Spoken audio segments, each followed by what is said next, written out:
Hello guys, Sorba Night Trail Ride tayo. Unang entrada pa lang ay napakahirap na ng daan kasi madulas at umulan kaya hindi kami makapagpaspas.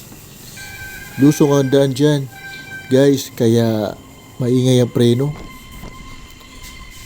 Mahirap ang daan kasi maputik at makitid ang daan.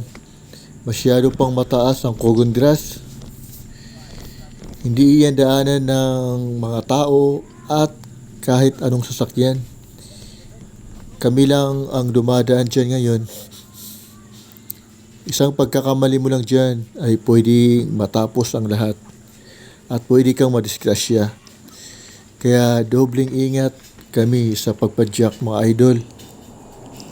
Thank you for watching guys.